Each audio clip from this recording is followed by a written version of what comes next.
लकड़हारा और सुनहरी कुल्हाड़ी की कहानी।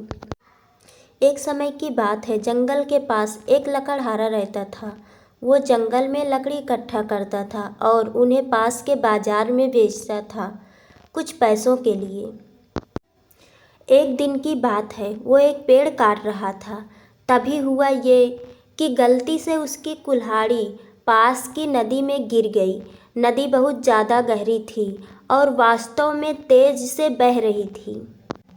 बहुत प्रयत्न किया अपनी कुल्हाड़ी को खोजने की, लेकिन उसे वो वहाँ नहीं मिली। अब उसे लगा कि उसने कुल्हाड़ी खो दी है। वहीं दुखी होकर नदी के किनारे बैठकर रोने लगा। उसके रोने की आवाज़ सुनकर नदी के भगवान उठे और उस लकड़हारे से पूछा कि क्या हुआ। लकड़हारा ने उन्हें अपनी दुखद कहानी बताई। नदी के भगवान को उस लकड़हारे के ऊपर दया आई और वो उसकी मेहनत और सच्चाई देखकर उसकी मदद करने की पेशकश की।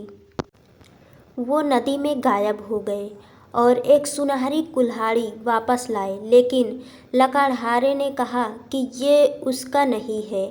वो फिर से गायब हो गए और अब की बार उन्होंने चांदी की कुल्हाड़ी लेकर वापस आए, लेकिन इस बार भी लकड़हारे ने कहा कि ये कुल्हाड़ी उसकी भी नहीं है।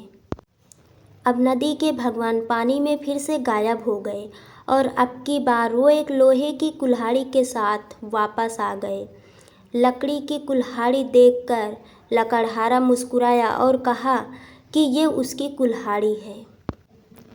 नदी के भगवान ने लकड़हारे की ईमानदारी से प्रभावित होकर उसे सोने और चांदी की दोनों कुल्हाड़ियों से भेंट किया। तो इस कहानी से हमें ये सीख मिलती है कि ईमानदारी सर्वोत्तम नीति है।